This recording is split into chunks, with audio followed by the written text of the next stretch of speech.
I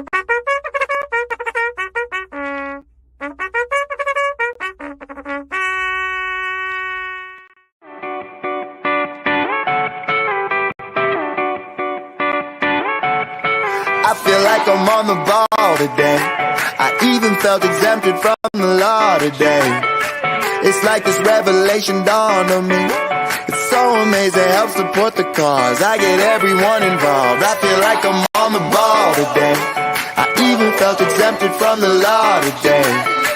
It's like this revelation dawned on me. It's so amazing, helps. Let's go. Welcome back to another Nudelberg Daily Huddle in the final few days of July and the start of the Olympics and what should be the end of summer, but appears to be the middle of summer because of how hot it is. I'm Mark Nudelberg, president of On the Ball. Glad to be here with you guys and always glad to share the screen with you, sir, on a Monday. And for that reason, I'm out. Yes. Good morning, good morning, good morning. Just a tremendous weekend to be me. I'm so proud of you putting continually adding the bricks of a family foundation that did not exist, but over the course of a short period of time, ding, da, ding, da, ding, you are building it. And it was just a crazy room of people that just had not had the opportunity to spend time with each other. So kudos to you, my son. Yeah, it was a great weekend. I started off on Friday by getting new clubs at the PGA store, which was a blast. And then Saturday morning, got up, went to Pura Vida, had the boys play outside while we ate and stuff. And then, yeah, had everybody come over Saturday afternoon. You can see the picture in the top right if you're watching. And there are people in that picture that had, like, Mom and Sylvia hadn't seen each other in 20 years. Yeah. Like, it's crazy. It's pretty crazy. And the same thing with like Annalise. Annalise hadn't seen Mom since I was in the hospital at 20. So like it's been 18 years for them since they had seen each other. So it was super cool. I was telling all the cousins, I was telling like Scott and Jake and everybody, I was like, I'm the usurper. Because I've been watching House of Dragons for a way. So like I've usurped the throne and now I am the one who is driving all of the engagement of the family and bringing everybody together, and it's a blast. It's really cool. It is a role though. I mean, you know, when I talk about this with, friends or clients, we all wear different hats, and some you wear them at the same time. So you were like really getting after it. You were the cook, you were the host, you were the husband, you were the dad, you were the connector, you were the, it was like full hat rack going on, but certainly fun. For me, there were a couple of highlights. I want everybody to pay attention to the left because my woman is an interior designer. She is one of the best, and her best client said, hey, we're doing a birthday party. We want you to design the party. So she had to leave us early to go work, which is a commitment that we all do as entrepreneurs. And then look at that table she created. Just spectacular. Awesome. And then watching you with your two boys, Kai has really grown up into just a tremendous human. Having Scotty in the room, between Nudelbergs and him, which he's basically a Nudelberg. Not a lot of oxygen. Not a lot of oxygen. Yeah. Hey, good luck getting a word in with anybody in the room. It was awesome though. It was really great. It was so much fun to have everybody here. Just continues to prove the point that we need more space. Because I was like, Sammy wasn't there. Sammy could have been there, but was not there. And then, we've got Mom's side of the family, and then we have Gabby's entire side of the family. Only Justo was there representing. So yeah, if we plan to have everybody together, just need more space. I think you need a hotel, actually. Right? We need a compound is what we need. Shay, I sent you something this morning about Tua. Were you able to load that? So I want to bring this up. So big news for Miami Dolphin fans. Tua signs a mega contract, not the max contract that he was entitled to. And Robert Griffin put this out. And the significance of this for me was McDaniel did a great job of rebuilding Tua's confidence, gave him his aura back.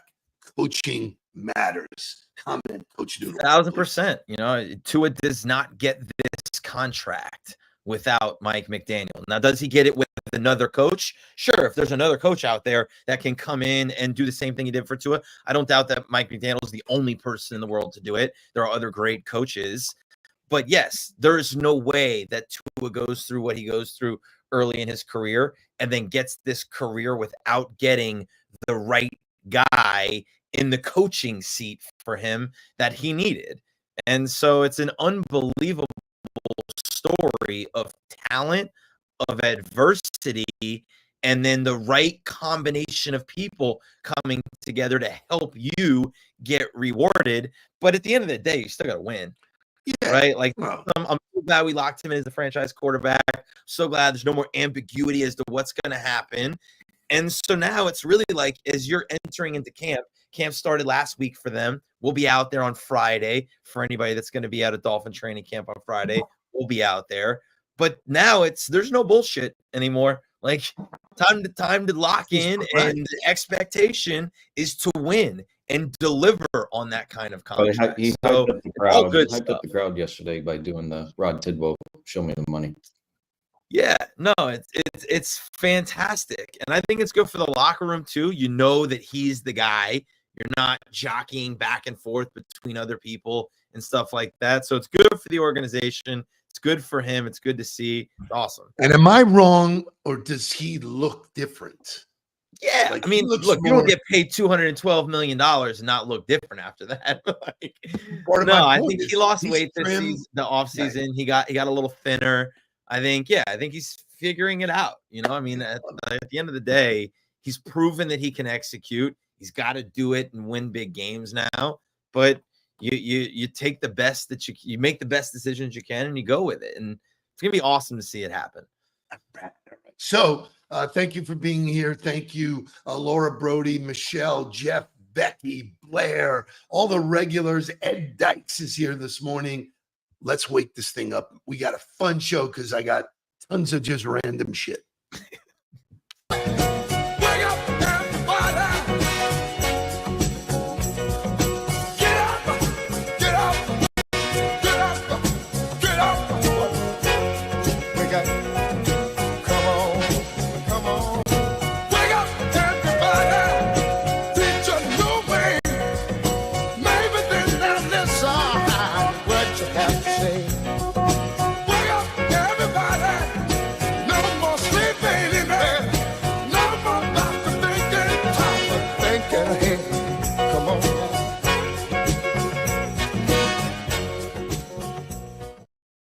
Just so that people know, you know, the origin of this show was just a conversation that you and I used to have regularly during your coaching career. And so we just continued it, and we're allowing you to sit in. And so we just got lots of topics, lots of fun shit that we're going to go through. We're going to talk about the Olympics. It's coming. Okay. It's coming. Okay. Number one for me in the headline shade. Do you have a headlines music or headlines? You're gonna throw it up there real quick? I would, but there is something that preempts Huddle headlines. Oh, sorry. The reward for conformity is that everyone likes you but yourself. Rita Mae Brown, an absolute banger of a quote, and it's so just very bullseye right between the eyes. Yes, I had lunch yesterday with Jerry and Mercedes, who I adore, and he was telling me a story of a friend, client, 65 years old, wealthy beyond anybody's expectations. And his wife had passed away a year ago, and he was trying to figure out the dating thing and whatever, and they couldn't find him, and boom, boom. That's terrible. Oh, God. It is really hard to be you. You got to work on being you. It is hard to the temptation to please everybody, and he got caught up in that, and that's a shame. So I thought it was apropos. Condolences to that gentleman's family, but the Olympics are a great example of this, right? Like you've got I'm gonna blank on her name now, the gymnast. Simone Biles. Yeah, you've got Simone Biles that from last Olympics who sat out because of mental illness, mental health issues, right? She couldn't get her brain right. She literally walked on to the floor and couldn't remember what she was supposed to do. What they call it, like the tipsies or the spinnies, I think, or the spinnies or tipsies or something. And so listening to her interviews for these Olympics and how she's coming back and where she's like a different person now. So like just the conversation about mental health and the ability to take care of yourself mentally is unbelievable. Love that. Leading me to the gem of a social media post that you put out this morning, Mike Tirico, the Twisties. The Twisties. There you go, Blair. Thank you. I know we were all over. We're close. We're close. You called it Blair's got it, Twisties. Right. So right. You laid a bomb this morning because you recognized, what well, it caught me off guard. So like I was sitting there folding laundry, watching the Olympics, like in the background, just on. And the live coverage was closing before they went to some news and then to the prime time with the replay. And Mike Tirico closes the broadcast with take care of yourself and take care of others. And it hit me in the side of the head. I turned around, I looked at the TV and I was like, wow, what an unbelievable way to close the broadcast, the simplicity of it. And then, in the post that I wrote this morning, I wrote about, our house rules and what we say to Jules at night and stuff like that. But just like the simplicity of if all you did all day, every day was worry about taking care of yourself and taking care of the people around you, you probably live a pretty successful life. Yeah. It's hard to screw it up after that. Right. But the reason why I pulled it, and this was where we audible, I didn't know the 3 rules that you were teaching your kids. Yeah. And when you get somebody like Matt Williams, who's a pretty quality person, to say you're a great person, right? Yeah. You did something. Right. So can you share what your 3 rules are? Our 3 rules are listen to Mama and Dada because we'll help guide them. And that's the first rule. The second rule is don't hurt yourself. And the third rule is don't hurt others because we are Nudelbergs and we're kind people, or at least we're trying to be. Bang. Yeah. Incredible. Great job. And again, and this was the conversation we had at lunch yesterday, most of it resides up here. Right. This is where the training is. Well, you're training their brains with all of the inputs and all of the crap. Well, what are your values? What are your guiding principles, right? And if there's too many, then you can't remember them and you can't execute on them. And so, if you don't have any, when I heard Tirico close the broadcast that way, I was like, is he giving us his rules? Is he putting us to bed right now? Like the way we would put Jules to bed? So it's super cool. I loved it. Which I would tell you is what great broadcasting, does. Right. They're the cherry on top. They're not taking it over. They're not doing it. So, and everybody has like their thing to close the show, So I looked up and I was like, oh man, what a cool way to close the show. Good job, Mike Tirico. Love it. Love it. Love it. Speaking of broadcasting, it's football time. Everybody knows that red zone is right around the corner. It's one of my favorite, things to watch. The guy that does it, Scott Hansen. Yeah. Right. Who, for people who don't know, he does not go to the bathroom all day. The most bladder trained. Entire Sunday, he doesn't leave the screen. He's just constantly watching football. So kudos to Peacock because Peacock came up with the gold zone. You know what the gold zone is? Yeah, it's all the gold medals that are on the verge of happening. They're popping around, right? It's good shit, man. Because you know what? Way to watch the Olympics. I can't watch the heat, of the second heat of the guys swimming. I'm just, right. Not that deep into it, Right. Shay, give me some Huddle headlines.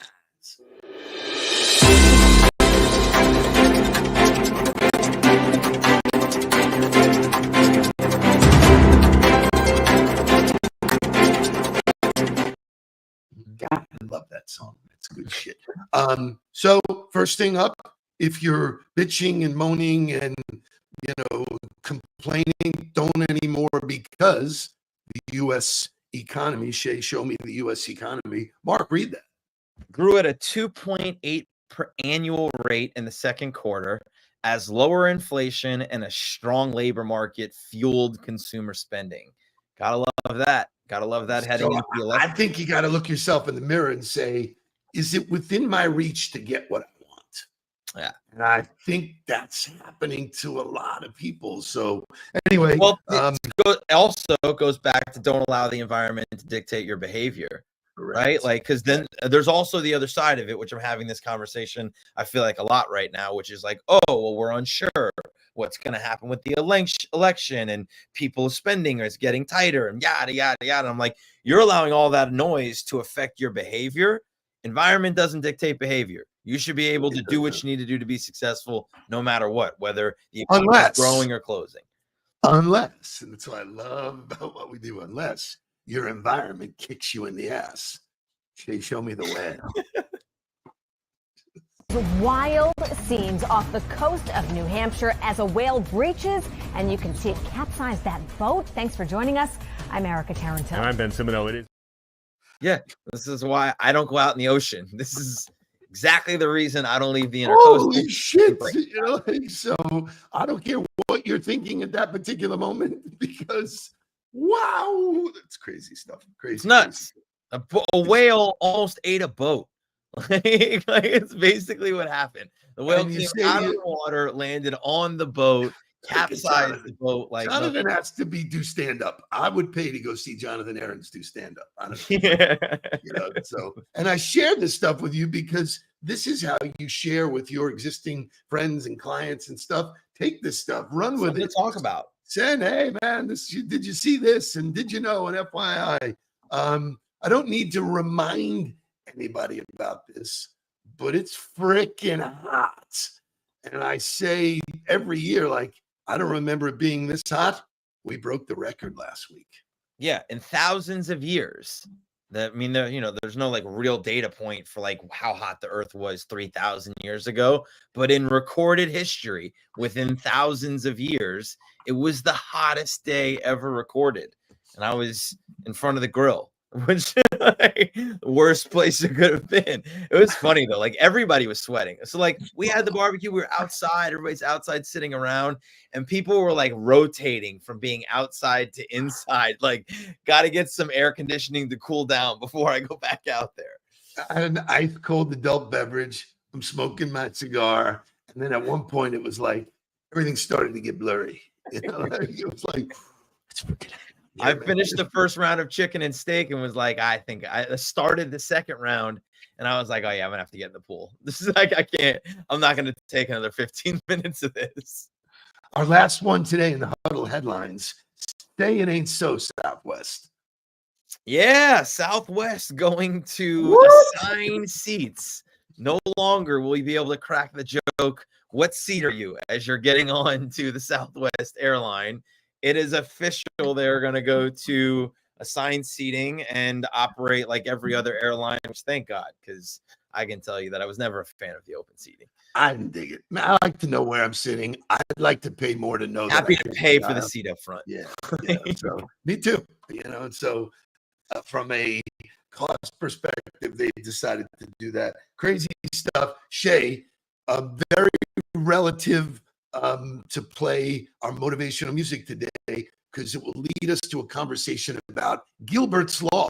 Do you know what Gilbert's Law is? I don't know what Gilbert's Law is. But you now let's listen to the music and then we'll come back.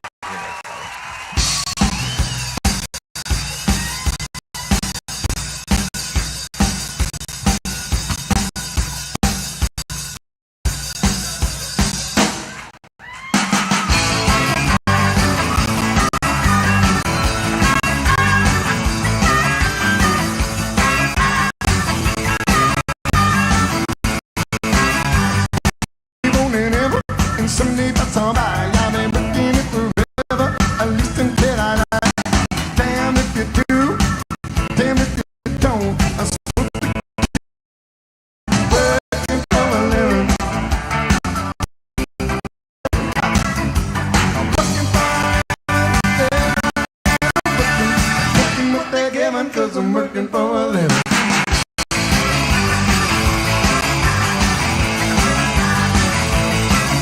Well, hey, I'm not complaining 'cause I really need to work. But hitting my money got me feeling like a turd.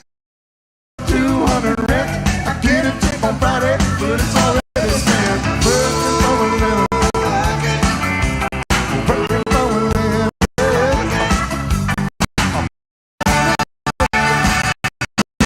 But they're giving The 80s. Gotta love the 80s. 1989. Yeah.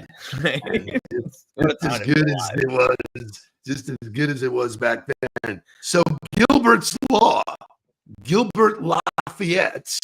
Shay, can you take that down for a second? Thank you. Gilbert's Law. Gilbert Lafayette was a politician, newspaper man, business person. He was credited with the law that states the biggest problem with the job is that no one tells you what to do. Ain't that the truth? And so Bill Belichick, more recently, because that was back in the 1800s, Bill Belichick more recently came up with do your job is a wonderful slogan, but he was really good at letting, and Saban as well, letting people understand what the job was. Well, that's the key to their success, is that it wasn't ambiguous. They detailed for everybody exactly what they were supposed to be doing so that there was no guessing. And if you go back and listen to Roberto Aguayo's Huddler in the Hot Seat, he talks about being a pro athlete, talks about working inside of all these different organizations. There was never ambiguity as to what he was supposed to be doing in order to be successful. He just had to go do it and execute on it. You can't make this up, though. So Gilbert du Motois, Marquis de Lafayette. You know who that is? That's Lafayette College. Lafayette College is named after, Marquis de Lafayette. There's a giant statue of him on campus. That's Gilbert? Yeah, right. Gilbert's Law. Oh my God. That's insane, dude. I had to go Google it because I was like, It's the same guy. Unbelievable. It doesn't say that anywhere in the article. I know. Man. It's crazy. I know. It's funny. There's a giant statue of him on campus. But the guy did lay it down, because I think, you work with lots of organizations, as do I. I think if you walk up to someone's desk and go, what do you do? They don't know how to describe it internally, and they most definitely most people would describe what they do as the result that they're trying to achieve. Yes. Right? Like if you ask a business development person, what do you do? They say, oh, I'm in sales, right? That's an outcome. Or they say, oh, I'm business development. That's an outcome.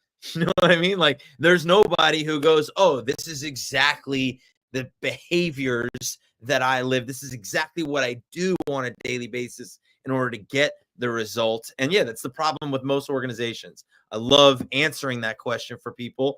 And we've helped tons of people. You helped me identify exactly what I was supposed to be doing in order to drive revenue.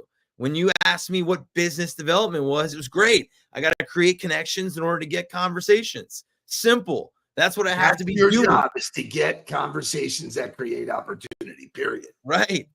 And it was very simple for me to understand that. So I think if you're looking to be great at anything, you have to understand that the role is to just do your job. But if you don't know exactly what your job is, then it's impossible for you to find greatness. Super appropriate for Blair, super appropriate for Becky to hear that message, because understanding what the role is and getting like the sushi knife, a sushi chef getting really, really good at it, life changes. So look at Jonathan Aaron's hilarious as usual. I just picture Office Space when Steve or Mark asks someone what they do at the organization. It's exactly what it's like when we audit somebody. So we just walk around and tell me exactly what do you do here? What are you doing here? Right? What exactly do you do here? You have a role, right? More importantly, and this is so true when I talk to people, there was a time when the business was shifting so radically, and we were hiring people, but I didn't really understand digital. I understood social. I didn't understand digital. And I would walk up to somebody and go, you have no fucking idea what you're doing. They look at me like they're outside. They go, all right, you know what? Just grab your shit. What a time. Great start to the week. Thank you for the energy. I know you will be back tomorrow with Lori. It's a short week. No, it's Jake. It's Jake and Lori. Back tomorrow with Jake. So you guys will have a great show. And it's a short week for you because you're headed to Aspen. So I won't see you again for the rest of the week. Have a great trip. Everybody get after it this week. We'll see you guys tomorrow. Let's get down to business. Please don't worry about me. I'm about to let my heart speak. My friends keep telling me to leave this. So let's get down to business. Let's get down to business. Give you one more